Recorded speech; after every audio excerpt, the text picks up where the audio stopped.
Hello students, প্রতিদিনের মতো আজ আবারও একটি নতুন প্র্যাকটিস সেট নিয়ে চলে এসেছি। আজকের এই প্র্যাকটিস সেটে বাছাই করা গুরুত্বপূর্ণ কিছু জিকে প্রশ্ন আলোচনা করা হবে, যেগুলি আপকামিং সমস্ত কম্পিটিটিভ এক্সামের জন্য হেল্পফুল হবে। শুরু করছি আজকের প্র্যাকটিস সেটের প্রথম প্রশ্ন। হয়েছে, জাতীয় কংগ্রেসের প্রথম অধিবেশনে কতজন সদস্য অংশগ্রহণ করেছিল? অপশন এ ৬২ জন, নাকি অপশন বি ৬৮ জন, নাকি ৭২ জন, নাকি ৭৯ জন? কি হবে? তোমরা প্রথমে আনসার দেওয়ার চেষ্টা করো এবং তোমরা যে আনসারটা দিচ্ছ সেটা আমার আনসারের সাথে মিলিয়ে দেখো যে হচ্ছে কিনা। আর আজকে আমি প্র্যাকটিস সেটে 10টি প্রশ্ন রেখেছি। এই 10-এর মধ্যে কার কত স্কোর আসছে সেটি কিন্তু অবশ্যই কমেন্ট বক্সে কমেন্ট করে জানাবে। তাহলে এই প্রশ্নের সঠিক উত্তর কি হবে? না, ৭২ জন। অর্থাৎ জাতীয় কংগ্রেসের প্রথম অধিবেশনে মোট ৭২ জন কিন্তু অংশগ্রহণ করেছিল। এই প্রশ্নের মধ্য দিয়ে আমরা জাতীয় কংগ্রেস সম্পর্কে যে সমস্ত ইম্পর্টেন্ট কোয়েশ্চেনগুলো আমাদের এক্সামে আসে সেগুলো আমরা রিক্যাপ করে নেব। সর্বপ্রথম জানবো এই জাতীয় কংগ্রেসের অধিবেশন কত সালে হয়েছিল। ১৮৮৫ সালের ডিসেম্বর মাসে কিন্তু জাতীয় কংগ্রেসের প্রথম অধিবেশন হয়েছিল। আচ্ছা, কোথায় হয়েছিল অধিবেশনটা? না, বোম্বাইয়ের গোকুলদাস তেজপাল সংস্কৃত কলেজে কিন্তু জাতীয় কংগ্রেসের প্রথম অধিবেশনটা হয়েছিল। কিন্তু বোম্বাইয়ে কিন্তু হওয়ার কথা ছিল না। কোথায় হওয়ার কথা ছিল? না, পুনেতে কিন্তু জাতীয় কংগ্রেসের প্রথম অধিবেশনটা হবার কথা ছিল। কিন্তু কেন তাহলে পুনে থেকে বোম্বাইয়ে শিফট হলো? সেই সময় পুনেতে কিন্তু কলেরা রোগটি বিশাল আকারে ছড়িয়ে পড়েছিল। এজন্যই কিন্তু জাতীয় কংগ্রেসের প্রথম অধিবেশন পুনে থেকে বোম্বাইয়ে শিফট করা হলো। আচ্ছা, আর কি জানবো? না, জাতীয় কংগ্রেস যখন গঠন হচ্ছে তখন ভারতের ভাইসরয় কে ছিল? তখন ভারতের ভাইসরয় ছিল লর্ড ডাফরিন। তাহলে পরীক্ষায় প্রশ্ন আসতে পারে যে জাতীয় কংগ্রেস যখন প্রতিষ্ঠা হলো তখন ভারতের ভাইসরয় কে ছিল? আনসার হবে লর্ড ডাফরিন। আর কি না, এই যে জাতীয় কংগ্রেসের প্রথম অধিবেশন, সেখানে সভাপতি কে হয়েছিল? না, উমেশ চন্দ্র ব্যানার্জি কিন্তু জাতীয় কংগ্রেসের প্রথম অধিবেশনে সভাপতি হয়েছিল। আচ্ছা, এই জাতীয় কংগ্রেসের গঠন সম্পর্কে কিন্তু অনেকে অনেক রকম মন্তব্য করেছে। যেমন কি না, অশ্বিনী কুমার দত্ত অশ্বিনী কুমার দত্ত কি বলেছে? অশ্বিনী কুমার দত্ত একটি গুরুত্বপূর্ণ উক্তি দিয়েছে। বলেছে যে জাতীয় কংগ্রেস হচ্ছে 3 দিনের তামাশা। 3 দিনের তামাশা। পরীক্ষায় সরাসরি প্রশ্ন আসে, কোন চরমপন্থী নেতা জাতীয় কংগ্রেসের গঠনকে 3 দিনের তামাশা বলে অভিহিত করেছেন? তখন আনসার কি হবে? না, অশ্বিনী কুমার দত্ত। আর একটা কি মাথায় রাখবো? না, অরবিন্দ ঘোষ, ঋষি অরবিন্দ ঘোষ এই জাতীয় কংগ্রেসের গঠন সম্পর্কে কিন্তু কি বলেছে? না, জাতীয় কংগ্রেস হচ্ছে একটি বেগিং ইনস্টিটিউশন। বেগিং ইনস্টিটিউশন হচ্ছে এই জাতীয় কংগ্রেসের গঠনের সাথে কিন্তু তুলনা করেছে। আচ্ছা, এই জাতীয় কংগ্রেসের যদি বলা হয় সব থেকে অল্প বয়সে অর্থাৎ সর্বকনিষ্ঠ সভাপতি কে হয়েছিল, তখন আনসার কি হবে? মৌলানা আবুল কালাম আজাদ কিন্তু জাতীয় কংগ্রেসের সর্বকনিষ্ঠ সভাপতি। আচ্ছা, সর্বকনিষ্ঠ মানে কি? আমাদের তাহলে বয়স জানতে হবে। তখন তার বয়স কত ছিল? না, ৩৫ বছর কিন্তু তখন তার বয়স ছিল। আচ্ছা, পরীক্ষায় যদি বলে জাতীয় কংগ্রেসের সবচেয়ে দীর্ঘস্থায়ী অর্থাৎ সবচেয়ে বেশি দিন সভাপতি হিসাবে কে কাজ করেছে, তখনও কিন্তু আনসার হবে কি? মৌলানা আবুল কালাম আজাদ। আচ্ছা, কখন থেকে কখন পর্যন্ত করেছে? না, মৌলানা আবুল কালাম আজাদ ১৯৪০ সালের বিহারের রামগড়ে কিন্তু অধিবেশনটা হয়েছিল। বিহারের কোথায়? বিহারের রামগড়ে অধিবেশন হয়েছিল। তারপর থেকে কোনো অধিবেশন হয়নি। কেন হয়নি? তোমরা এই ইয়ারটা দেখেই বুঝতে পারছো, 1940 অর্থাৎ 1939 থেকে কিন্তু 1945 সাল পর্যন্ত দ্বিতীয় বিশ্বযুদ্ধ হয়েছিল। তখন কিন্তু জাতীয় কংগ্রেসের কোনো প্রকার অধিবেশন হয়নি। তারপরে 1946 সালে অধিবেশন হলো। কোথায় হলো? না মিরাট। কোথায়? উত্তরপ্রদেশের মিরাটে কিন্তু অধিবেশন হয়েছিল, যেখানে সভাপতি কে হয়েছিল? J B Kripalani. J B Kripalani কিন্তু তোমার 1946 সালে মিরাট অধিবেশনে সভাপতি হয়েছিল। ঠিক আছে। আচ্ছা, অপশন এই যে ডিটা দেখছো 79 জন, এই 79টাও কিন্তু তোমার ইতিহাসের রেসপেক্টিভে খুব একটা সিগনিফিকেন্ট নাম্বার। কেন না এই 79 জন কি 79 জনটা যে 1930 সালের 12ই মার্চ 1930 সালের 12ই মার্চ কি হয়েছিল? না ডান্ডি অভিযান হয়েছিল। এই ডান্ডি অভিযানে কিন্তু গান্ধীজি প্লাস তার 78 জন অনুগামী ছিল, অর্থাৎ 79 জন কি না ডান্ডি অভিযানের সময় সদস্য ছিল। আর জাতীয় কংগ্রেসের প্রথম অধিবেশনের সময় কিন্তু সদস্য সংখ্যা ছিল 72 জন। আচ্ছা, আমি এই প্র্যাকটিস সেটের একটি প্রশ্নের মাধ্যমে ওই প্রশ্ন রেসপেক্টিভে যতটুকু যাওয়া প্রয়োজন ততটুকুই আমি আলোচনা করব। নেক্সট প্রশ্নে যাই। কি বলছে যে ভারতের সাতপুরা পর্বত হলো কোন শ্রেণীর পর্বত? অপশন বলছে ভঙ্গিল পর্বত, নাকি স্তূপ পর্বত, নাকি আগ্নেয় পর্বত, নাকি ক্ষয়জাত পর্বত। তোমরা প্রথমে উত্তর দেওয়ার চেষ্টা করো, তারপর আমার সাথে উত্তরটা মিলিয়ে নাও। ভারতের সাতপুরা কি পর্বত? না ব্লক মাউন্টেন বা স্তূপ পর্বতের কিন্তু একটি এক্সাম্পল। স্তূপ পর্বত কিভাবে হয়?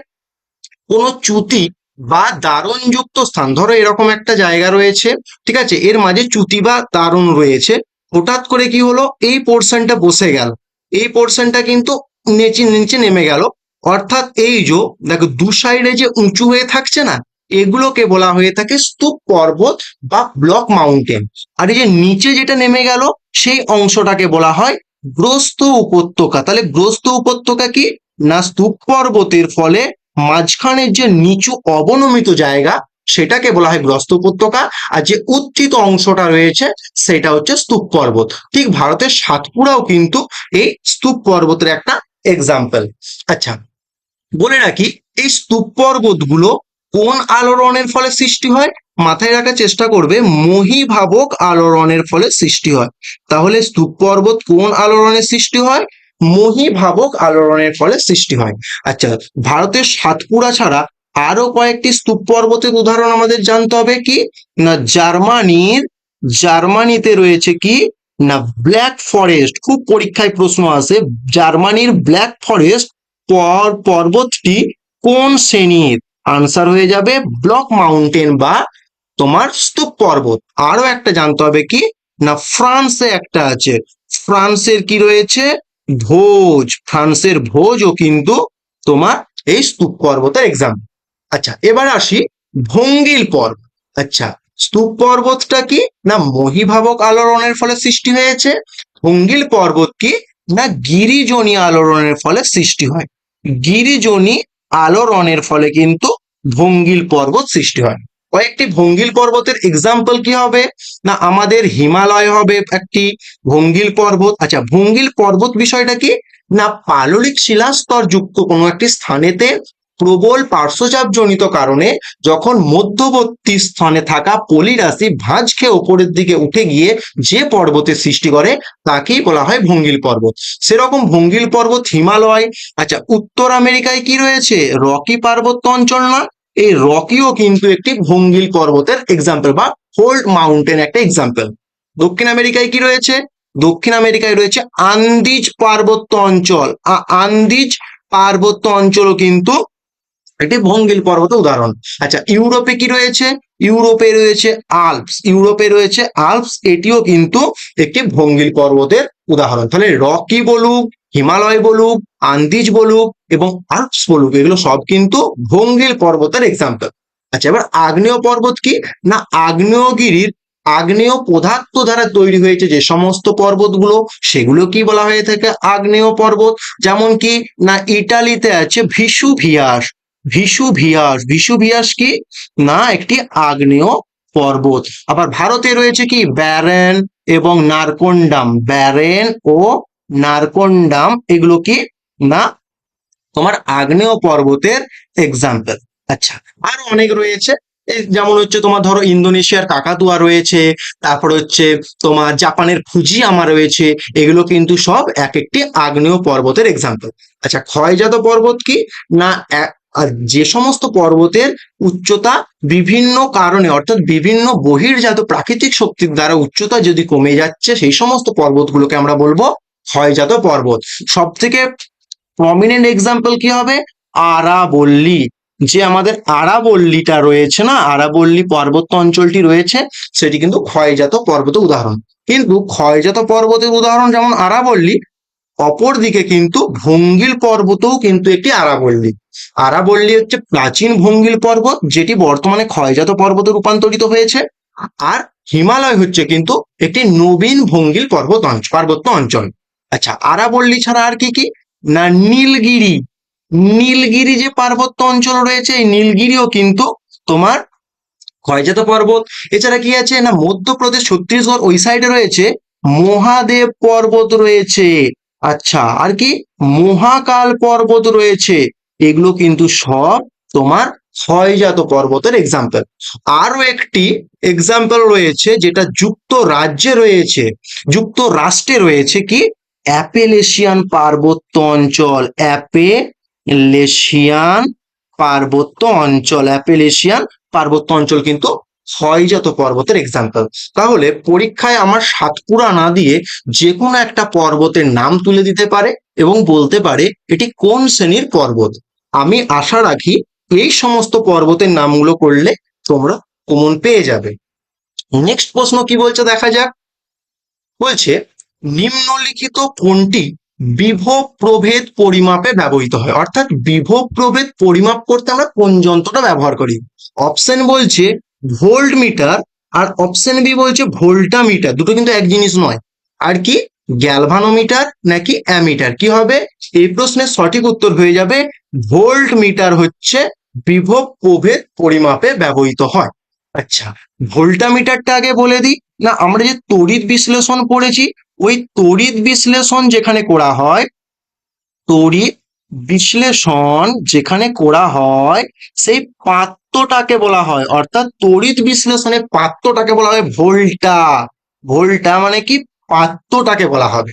আর ভোল্ট মিটার কি না, বিভব প্রভেদ পরিমাপে ব্যবহৃত হয়। আচ্ছা, বিভব প্রভেদ কি না, কারেন্ট এক স্থান থেকে অন্য স্থানে কেন যায়, এই বিভব প্রভেদের জন্যই কিন্তু এই কারেন্টটা যায়। তাহলে আমাদের সর্বপ্রথম জানতে হবে বিভব কি। আচ্ছা, আমি শর্টে বলছি, বিভব হচ্ছে অসীম দূরত্ব থেকে পরিবাহীর কোনো একটি বিন্দুতে একক ধনাত্মক আধান আনতে যে পরিমাণ কাজ করতে হয় সেটাই হচ্ছে কিন্তু বিভব। ধরে নাও এটা একটা ব্যাটারি, এটি একটি ব্যাটারি। আচ্ছা, ব্যাটারির এখানে প্লাস পয়েন্ট থাকে আর ব্যাটারির অপর প্রান্তে কি মাইনাস পয়েন্ট থাকে। অর্থাৎ এই যদি আমরা প্লাস পয়েন্টের সাথে মাইনাস পয়েন্টকে কোনো একটি তার দ্বারা যোগ করি বা পরিবাহী তার দ্বারা যোগ করি, তখন কি হবে না, এই প্লাস পয়েন্ট থেকে কিন্তু অর্থাৎ প্লাস পয়েন্টটাকে কি বলা হয়, হাই পোটেনশিয়াল বা উচ্চ বিভব। মাথায় রাখবে সর্বদা কিন্তু ব্যাটারির পজিটিভ প্রান্তটা হয় হাই পোটেনশিয়াল বা উচ্চ বিভব, আর নেগেটিভ প্রান্তটা কি হবে লো পোটেনশিয়াল বা নিম্ন বিভব। আচ্ছা, কারেন্ট কিন্তু সর্বদা যাবে কি উচ্চ বিভব থেকে নিম্ন বিভবের দিকে যাবে। কোথায় যাবে, এই উচ্চ বিভব থেকে নিম্ন বিভবের দিকে যাবে। আমরা কিভাবে মাথায় রাখবো, ধরো একটা পাত্রে একটু বেশি জল রয়েছে আর একটি পাত্রে অল্প জল রয়েছে। যদি আমরা এই দুটো পাত্রকে একটি পাইপ দ্বারা যোগ করি, এই বেশি জল যেটা রয়েছে না, সেই জলটাই কিন্তু এই সাইড দিকে যাবে, এই কম জল যেটা রয়েছে সেটা কিন্তু এই দিকে যাবে না। অর্থাৎ বেশি থেকে কিন্তু কমের দিকে যায়। ঠিক সেরকমই তড়িৎও কিন্তু উচ্চ বিভব থেকে নিম্ন বিভবের দিকে যায়। আচ্ছা, গুলিয়ে গেলে চলবে না, তড়িৎ প্রবাহ যেদিকে হবে ইলেকট্রন প্রবাহ কিন্তু ঠিক তার বিপরীত হয়। ইলেকট্রন প্রবাহ যেদিকে হবে তড়িৎ প্রবাহ কিন্তু সর্বদা তার বিপরীত হয়। অর্থাৎ উচ্চ বিভব থেকে নিম্ন বিভবের দিকে কি যাচ্ছে? তড়িৎ যায়। তড়িৎ যায় কি উচ্চ বিভব থেকে নিম্ন বিভবের দিকে, কিন্তু নিম্ন বিভব থেকে উচ্চ বিভবের দিকে কি যাবে? ইলেকট্রন যাবে। তাহলে ইলেকট্রনটা কিন্তু এই দিকে যাবে আর তড়িৎটা কিন্তু এই সাইড দিকে আসবে। ঠিক আছে। আচ্ছা, এই তড়িৎটা কেন যাচ্ছে? এই বিভবের পার্থক্যটার জন্যই যাচ্ছে। প্রভেদ মানে কি? প্রভেদ মানে হচ্ছে পার্থক্য বা ডিফারেন্স। হ্যাঁ, বিভব প্রভেদ মানে কি না পোটেনশিয়াল ডিফারেন্স কি। অর্থাৎ দেখো তাহলে এইচপি অর্থাৎ হাই পোটেনশিয়াল মাইনাস লো পোটেনশিয়ালকে বিয়োগ করলে আমরা যেটা পাবো সেটাই কিন্তু হচ্ছে বিভব প্রভেদ। বিভব প্রভেদ। আচ্ছা, তাহলে বিভব প্রভেদ আছে বলেই কিন্তু তড়িৎটা এক স্থান থেকে অন্য স্থানে যাচ্ছে। ধরো যে দুটোই জল যদি সমান হতো তাহলে কি জলের বিনিময় হতো? হতো না কিন্তু। তাই এর বেশি বিভব রয়েছে, এর কম বিভব রয়েছে, তাই কিন্তু এই উচ্চ বিভব থেকে নিম্ন বিভবের দিকে যাচ্ছে। এই যে এই বিভব প্রভেদটা মাপা হয়, অর্থাৎ এই যে বিভব প্রভেদটা মাপা হবে কোন যন্ত্রের সাহায্যে? মাথায় রাখবো ভোল্ট মিটার যন্ত্রের সাহায্যে। কি? ভোল্ট মিটার যন্ত্রের সাহায্যে। আচ্ছা, বিভব বলুক বা বিভব প্রভেদের একক কি না একক হচ্ছে ভোল্ট। কিসে? না এসআই এককে কিন্তু এটার হচ্ছে একক ভোল্ট। আচ্ছা, এসআই সর্বদা প্রশ্ন জিজ্ঞেস করে, আর যদি সিজিএস যদি ইন টার্ম যদি একটু প্রশ্নটা টাপ করতে যায় তখন তোমরা বলবে স্ট্যাট ভোল্ট। কি? স্ট্যাট ভোল্ট কিন্তু তোমার সিজিএস পদ্ধতিতে ভোল্টের একক। আচ্ছা, আরো একটি গাণিতিক দেখিয়ে দিচ্ছি, সমাধান দেখিয়ে দিচ্ছি।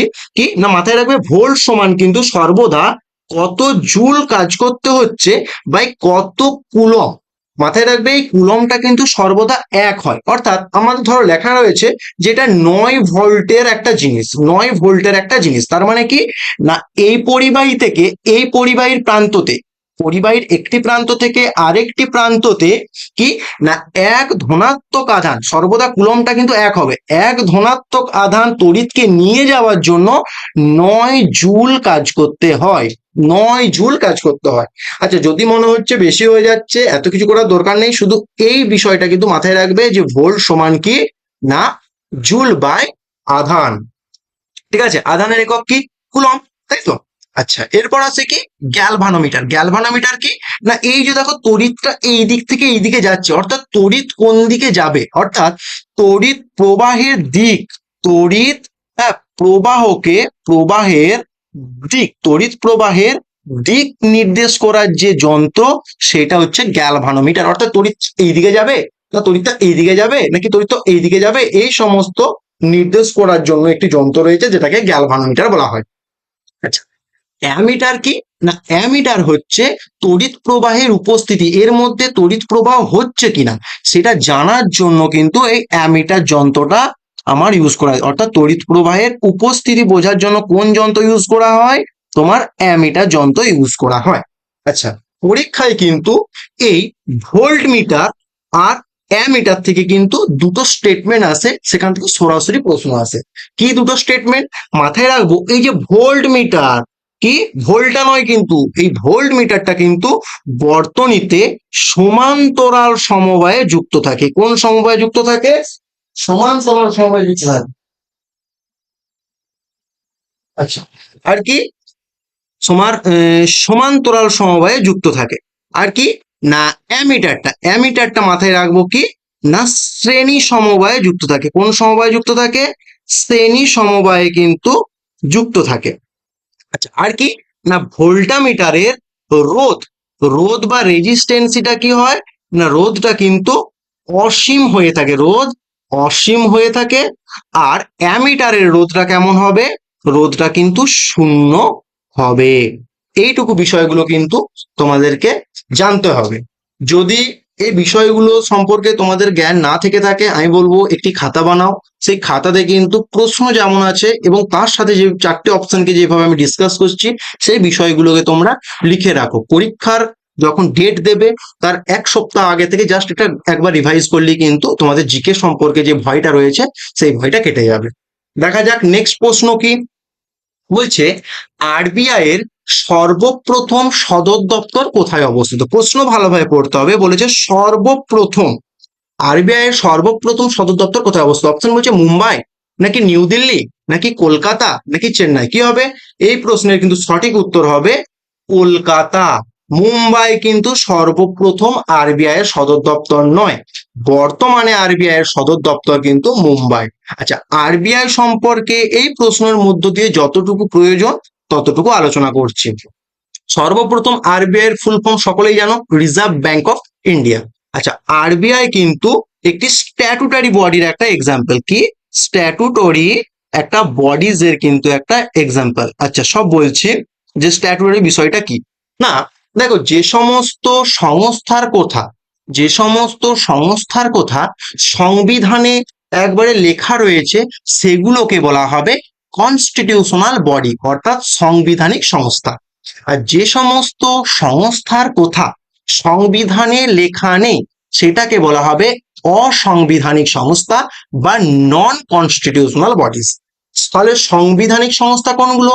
যেমন দেখো, ইলেকশন কমিশন, আচ্ছা, তারপরে কি ইউপিএসসি, আবার কি না তোমার অর্থ কমিশন অর্থাৎ ফিনান্স কমিশন। দেখো, এই সমস্ত বিষয়গুলো কিন্তু সংবিধানের নির্দিষ্ট আর্টিকেলে লেখা রয়েছে, তাই এগুলো কি হয়ে যাবে সব না কনস্টিটিউশনাল বডিজ এর মধ্যে পড়বে। তাহলে এই আরবিআইটা কি না আরবিআইটা কিন্তু নন কনস্টিটিউশনালের মধ্যে পড়বে, অর্থাৎ আরবিআই সম্পর্কে কিন্তু কোনো কিছু লেখা নেই ভারতীয় সংবিধানে। তাহলে এটি একটি অসাংবিধানিক সংস্থার মধ্যে পড়বে। এবারে অসাংবিধানিক সংস্থার মধ্যে পড়লেও কিন্তু এটাকে আবার দুটো ভাগে ভাগ করা যায়। অর্থাৎ কি অসাংবিধানিক সংস্থাকে দুটো ভাগে ভাগ করা যায়, একটা স্ট্যাটুটরি আর একটা নন স্ট্যাটুটরি। আচ্ছা, স্ট্যাটুটরি কি না সংবিধানে নেই তো কি হয়েছে, কোনো একটি বিশেষ আইন বলে যে সমস্ত সংস্থাগুলো তৈরি হয়েছে সেগুলোকে বলা হবে স্ট্যাটুটরি, অর্থাৎ পার্টিকুলার কোনো একটি ল বা অ্যাক্টের উপর বেসড করে এই সংস্থাটা তৈরি হয়েছে। আর নন স্ট্যাটুটরি কি না কেন্দ্রীয় মন্ত্রীরা মিলে কিন্তু যে আইনটা বানাচ্ছে সেটা হয়ে যাবে, যে সংস্থাটা তৈরি করে সেটা হচ্ছে নন স্ট্যাটুটরি বডিজ একটা এক্সাম্পল। তাহলে স্ট্যাটুটরি বডি তার মানে কি বললাম, স্ট্যাটুটরি মানে হচ্ছে অবশ্যই কোনো একটা পার্টিকুলার অ্যাক্ট কে বেসড করে তৈরি করবে।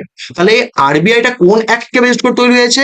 মাথায় রাখবো, আরবিআই 1934 অ্যাক্ট কে বেসড করে কিন্তু তৈরি হয়েছে। কোন অ্যাক্ট কে তৈরি করে বেসড করে হয়েছে না আরবিআই 1934 অ্যাক্ট কে বেসড করে কিন্তু এই আরবিআই সংস্থাটা তৈরি হয়েছে। তাই যেহেতু একটি আইনকে বেসড করে এই সংস্থাটা তৈরি হয়েছে তাই এটা একটি স্ট্যাটুটরি বডির একটা এক্সাম্পল। আচ্ছা, 1934 সালে কিন্তু এই অ্যাক্টটা পাস হলো, দিয়ে 1935 সালের 1 এপ্রিল কিন্তু এটা প্রতিষ্ঠা হলো। তাহলে আরবিআই প্রতিষ্ঠা হচ্ছে কত সালে? 1935 সালের 1 এপ্রিল। কিন্তু সেই সময় কিন্তু সদর দপ্তর বা হেডকোয়ার্টার ছিল কোথায় না এই কলকাতায় হেডকোয়ার্টার ছিল। 1937 সাল আসলো, তারপর এই 1937 সালে কিন্তু হেডকোয়ার্টারটা চেঞ্জ হয়ে গেল মুম্বাই। তাই 1937 সাল থেকে এখনো পর্যন্ত আরবিআই এর হেডকোয়ার্টার কোথায় রয়েছে? মুম্বাই। প্রশ্নে কি বলেছে না সর্বপ্রথম বলেছে, তাই আমার আনসার হবে কলকাতা। আচ্ছা, এবার জাতীয়করণ কততে হচ্ছে না জাতীয়করণ হচ্ছে তোমার কত না 1949 সালের 1 জানুয়ারি কিন্তু আরবিআই এর জাতীয়করণ হলো। তাহলে এখান থেকে প্রশ্ন আসতে পারে কত সালে আরবিআই তৈরি হয়েছে? 1935 এর 1 এপ্রিল। যদি বলা হয় আরবিআই কত সালে জাতীয়করণ হয়েছে? 1949 সালের 1 জুন।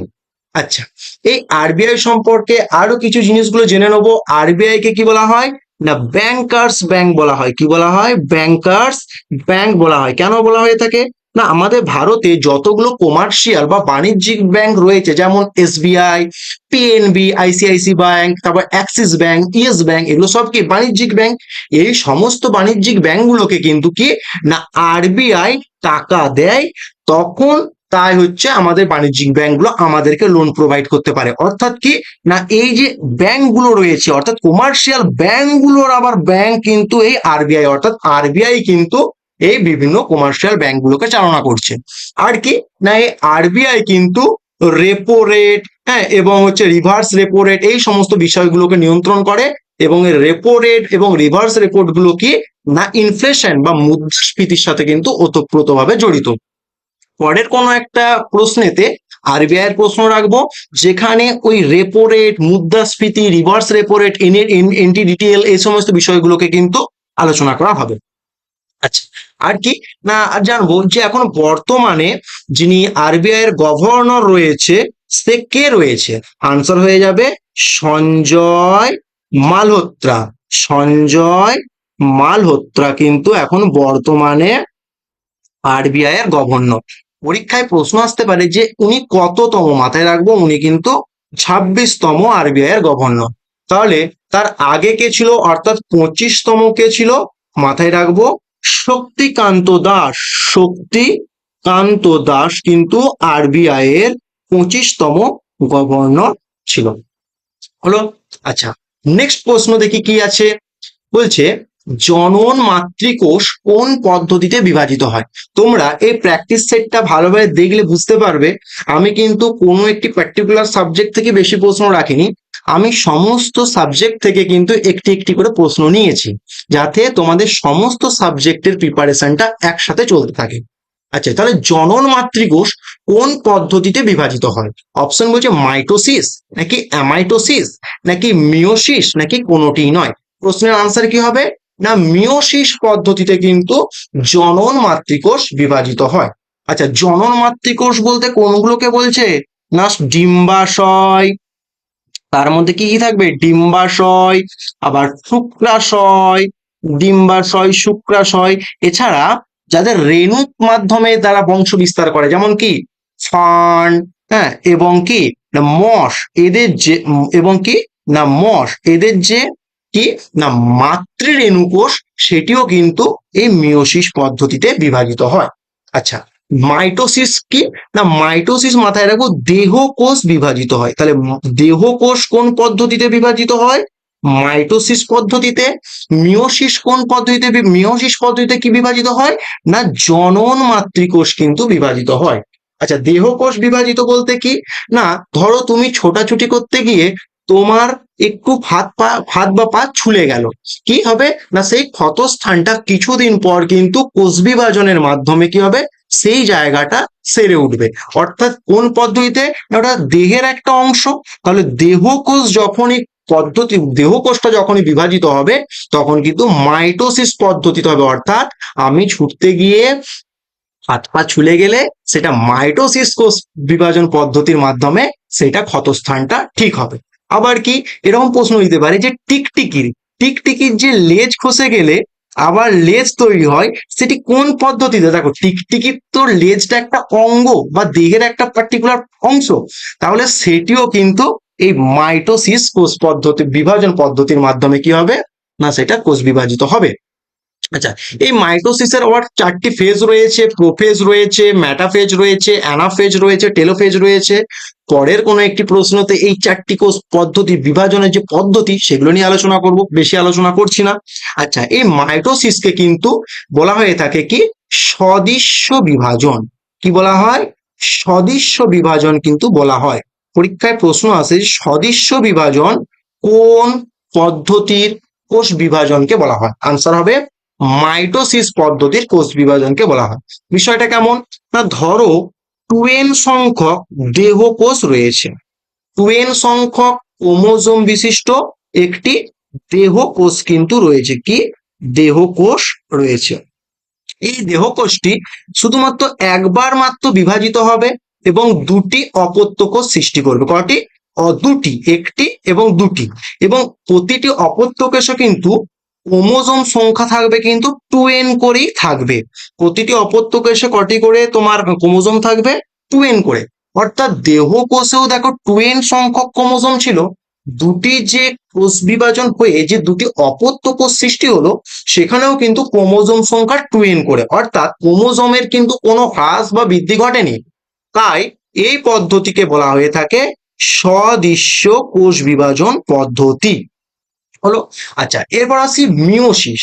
এই মিওসিসকে পদ্ধতিতে কিন্তু দুবার কোষটা বিভাজিত হয়। কিভাবে না এক হচ্ছে হ্রাস বিভাজন।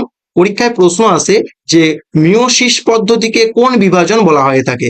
আনসার হয়ে যাবে কি হ্রাস বিভাজন। আরেকটা কি না আরেকটা বলা হয় সমবিভাজন। আরেকটা কি সমবিভাজন। এখানে কেমন হবে না জনন একটি মাতৃকোষ ধরে নিলাম 2n সংখ্যক ক্রোমোজোম দ্বারা গঠিত। এটা কি না এটা একটি জনন মাতৃকোষ। এটি একটি জনন মাতৃকোষ। কি হবে না সেটি প্রথমবার একবার কোষ বিভাজন হবে, দিয়ে দুটি অপত্য কোষ সৃষ্টি করবে। কি কি? তাদের ক্রোমোজোম সংখ্যা কেমন হবে না জাস্ট এন হয়ে যাবে। ওই ক্ষেত্রে দেখো 2n হচ্ছিল, এখানে কিন্তু এন হয়ে যাবে। অর্থাৎ প্রথমবার যখন কোষ বিভাজনটা হয় তখন দেখো ক্রোমোজোম সংখ্যা অর্ধেক হয়ে গেল, অর্থাৎ কমে গেল। তাই প্রথম পদ্ধতিটা হবে কি না হ্রাস বিভাজন পদ্ধতিতে কিন্তু কোষ বিভাজনটা হবে। তারপর আরো একবার কোষ বিভাজন হবে কি এই যে সিঙ্গেল এন দিয়ে কোষটা তৈরি হয়েছিল সেটা আবার দুটো করে কোষ তৈরি করবে, ঠিক আছে, ক্রোমোজোম তৈরি দিয়ে করবে, যেটা হচ্ছে এন হবে, এবং এটাও কি হবে এন, আর এখানেও কি হবে এন, আর এখানেও কি হবে এন। দেখো এন ছিল, এগুলো তো সব এন করে করেই হয়েছে, তাহলে কি এটা হচ্ছে সমবিভাজন, এটা হচ্ছে সমবিভাজন। এবং কটি অপত্যকের সৃষ্টি হয়েছে? একটি, দুটি, তিনটি, চারটি। তাহলে মিয়োসিস কোষ বিভাজন পদ্ধতিতে কিন্তু চারটি অপত্য কোষ সৃষ্টি হয়। আর কি হয় না দুবার কোষটা বিভাজিত হয়, একবার হ্রাস বিভাজন অর্থাৎ ক্রোমোজোম সংখ্যা হ্রাস পায়, তারপরে যে কোষ বিভাজনটা হয় সেটাই কিন্তু কোনো হ্রাস পায় না। তাই এখানে কিন্তু দুবার কোষ বিভাজন পদ্ধতিটা হয়। আর মাইটোসিসে কি না একবার মাত্রই কোষ বিভাজন হবে, এবং কটি অপত্য কোষ সৃষ্টি হবে? দুটি অপত্য কোষের সৃষ্টি হবে, এবং কি যাদের ক্রোমোজোম সংখ্যার কোনো হেরফের হবে না। তাই এটিকে বলা হয়ে থাকে তোমার সদৃশ্য বিভাজন, এটাকে বলা হয় হ্রাস বিভাজন ও সমবিভাজন। আচ্ছা, আর একটা কি অ্যামাইটোসিস পদ্ধতিতে কাদের কোষ বিভাজন হবে না নিম্ন শ্রেণীর যে সমস্ত প্রাণীগুলো রয়েছে এককোষী প্রাণীগুলো, যেমন হচ্ছে অ্যামিবা। আচ্ছা, আবার কি হবে না ইস্ট। তাহলে অ্যামিবা, ইস্ট এই সমস্ত প্রাণীদের কিন্তু অ্যামাইটোসিস পদ্ধতিতে কোষ বিভাজন হবে। মাইটোসিস কি না দেহ কোষটা যখন বিভাজিত হবে তখন মাইটোসিসে হবে। আর মিওসিসে কি হবে ডিম্বাশয়, শুক্রাণু এবং ফান্ড, মশের যে রেণু, রেণু মাতৃকোষ, এগুলো কিন্তু সব মিওসিস পদ্ধতিতে কোষ বিভাজন হবে। বোঝা গেছে? আচ্ছা, নেক্সট কোয়েশ্চেন কি বলছে দেখি। বলছে আত্মীয় শোভা কে তৈরি করেন? আত্মীয় শোভা কে তৈরি করেন? অপশন বলছে স্বামী বিবেকানন্দ, নাকি ঈশ্বরচন্দ্র বিদ্যাসাগর, নাকি রাজা রামমোহন রায়, নাকি রবীন্দ্রনাথ ঠাকুর। কি হবে এই প্রশ্নের সঠিক উত্তর? বলার চেষ্টা করো। এই প্রশ্নের সঠিক উত্তর হয়ে যাবে কিন্তু রাজা রামমোহন রায় আত্মীয় সভা প্রতিষ্ঠা করেছিল। তাহলে জানতে হবে কত সালে তৈরি করেছিল। মাথায় রাখবো 1815 সালে কিন্তু তৈরি করেছিল। আচ্ছা, কোথায় তৈরি করেছিল? মাথায় রাখবো কলকাতাতে তৈরি করেছিল। এবার প্রশ্ন জাগবে, সর্বদা কিন্তু প্রশ্ন জাগবে যে কেন তৈরি করলো। সেই সময় হিন্দু ধর্মের কিন্তু নানা কুসংস্কার চলে এসেছিল, হিন্দু ধর্মে নানা কুসংস্কারের জন্ম নিয়েছিল। অর্থাৎ হিন্দু ধর্ম থেকে এই কুসংস্কারটাকে বাদ দেওয়ার জন্য এবং একেশ্বরবাদের প্রচারের জন্য কিন্তু রাজা রামমোহন রায় কলকাতাতে 1815 সালে আত্মীয় সভাটা প্রতিষ্ঠা করেছিল। আচ্ছা, এই রাজা রামমোহন রায় থেকে কিছু জেনে নেবো। আচ্ছা, এই যে দেখতে পাচ্ছি রাজা, এটা কিন্তু তার নাম নয়, এটি একটি উপাধি। প্রশ্ন আসে যে উপাধিটা কে দিয়েছিল। মাথায় রাখবো মুঘল সম্রাট আকবর দ্বিতীয়, মুঘল সম্রাট আকবর দ্বিতীয় কিন্তু এই রাজা উপাধিটা তাকে দিয়েছিল। আর কি না এই রামমোহন রায়ের মৃত্যু অর্থাৎ তার সমাধি কোথায় রয়েছে? রয়েছে যুক্তরাষ্ট্র অর্থাৎ ইংল্যান্ডের, ইংল্যান্ডের কোথায় রয়েছে? ইংল্যান্ডের ব্রিস্টলে রয়েছে, ইংল্যান্ডের ব্রিস্টলে রয়েছে। আচ্ছা, এই দেখো প্রশ্ন, ব্রিস্টল কোন নদীর তীরে অবস্থিত? মাথায় রাখবো অ্যাভন নদীর তীরে কিন্তু এই ব্রিস্টল অবস্থিত, যেখানে রাজা রামমোহন রায়ের কি আছে না সমাধি আছে, যেখানে রাজা রামমোহন রায়ের সমাধি আছে। আচ্ছা, রাজা রামমোহন রায়কে কি বলা হয়ে থাকে? ভারতে নবজাগরণের অগ্রদূত বলা হয়ে থাকে, বা father of, father of Indian, father of Indian Renaissance, Renaissance. আচ্ছা, এই রেনেসাস বানানটা একটু ভালোভাবে দেখো, এটা কিন্তু কি খুব স্পেলিং কারেকশনে দেয়। রেনেসাস বানান কি RENAISSANCE। তাহলে রাজা রামমোহন রায়কে বলা হয়ে থাকে ফাদার অফ ইন্ডিয়ান রেনেসাস বা নবজাগরণের অগ্রদূত। আচ্ছা, এরপর আসি স্বামী বিবেকানন্দ।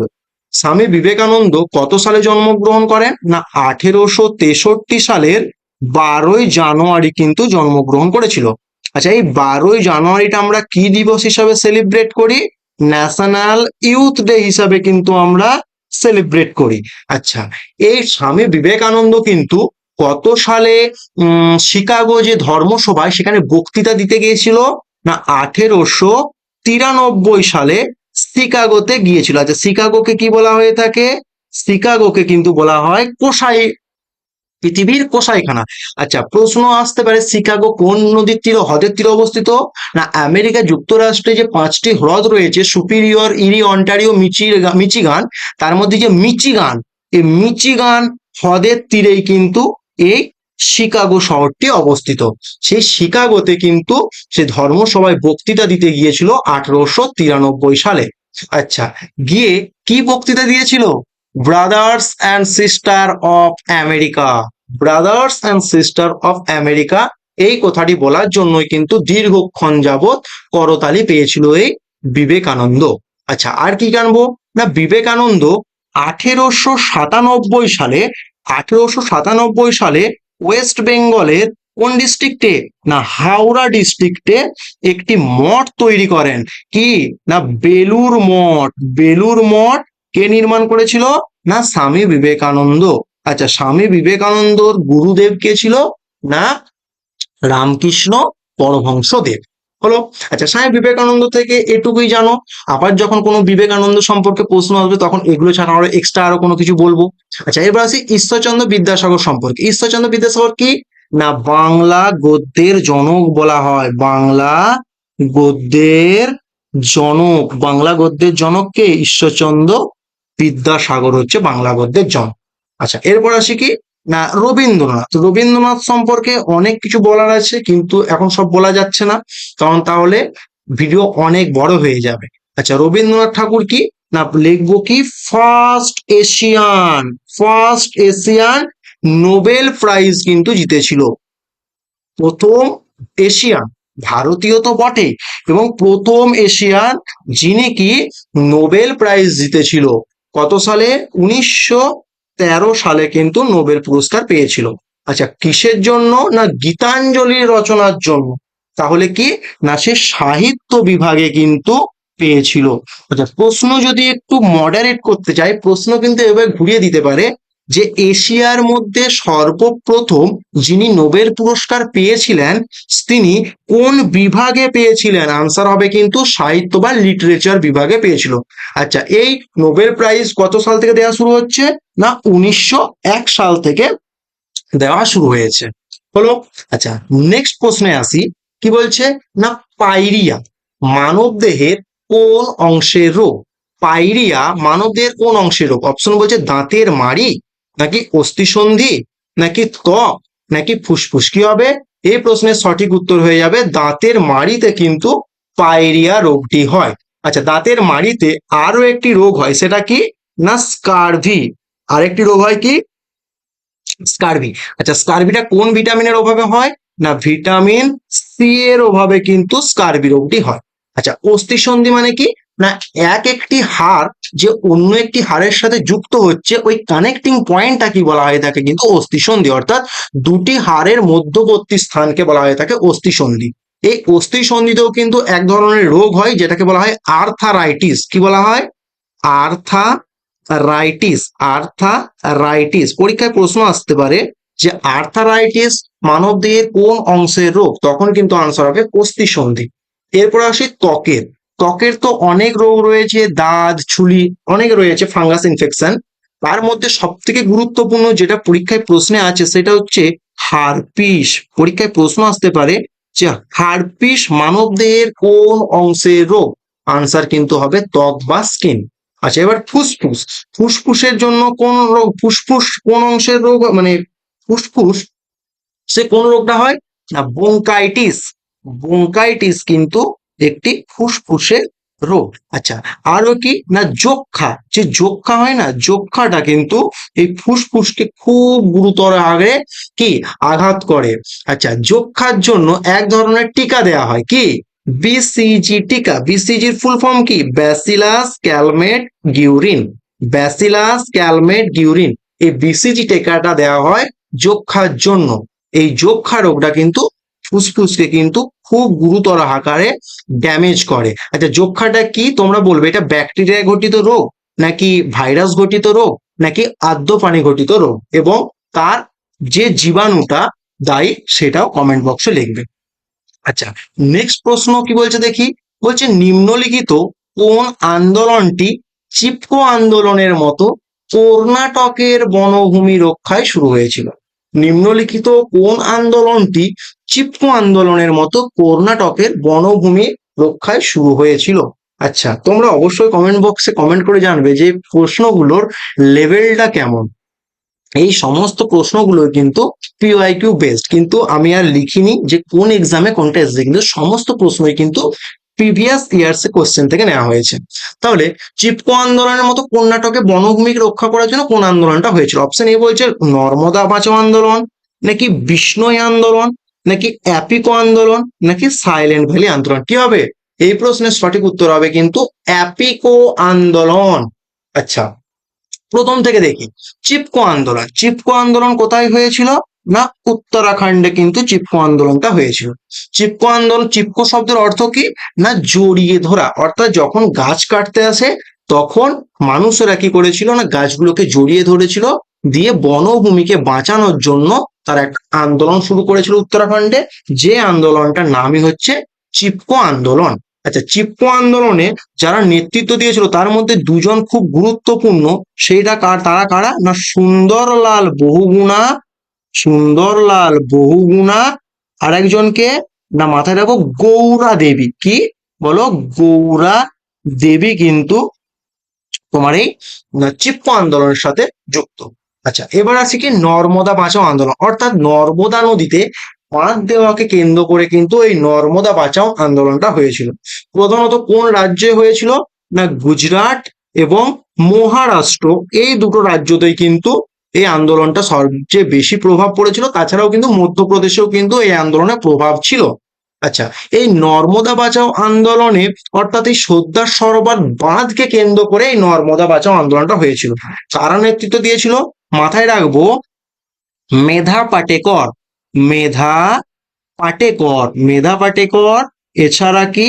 না বাবা আমতে, বাবা আমতে, মেধা পাটেকর এবং বাবা আমতে কিন্তু এই নর্মদা বাঁচাও আন্দোলনের নেতৃত্ব দিয়েছিল।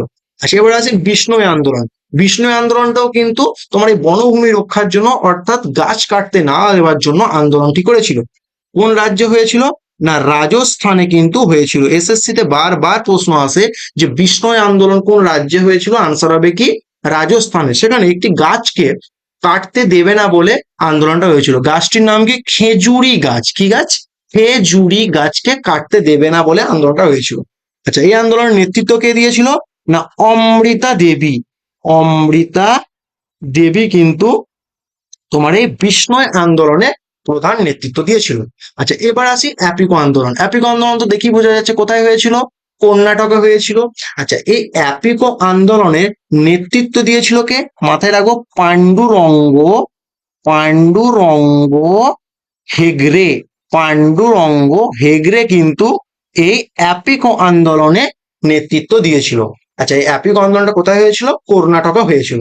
আচ্ছা, এই পাণ্ডুরঙ্গ হেগড়ে আরো একটি নাম আছে রামচন্দ্র হেগড়ে। কি? রামচন্দ্র হেগড়ে। আচ্ছা, হেগড়ে মানেই মাথায় রাখবো কি কর্ণাটক, হেগড়ে মানে কর্ণাটক। এই রামচন্দ্র হেগড়ে কিসের সাথে জড়িত বলতো?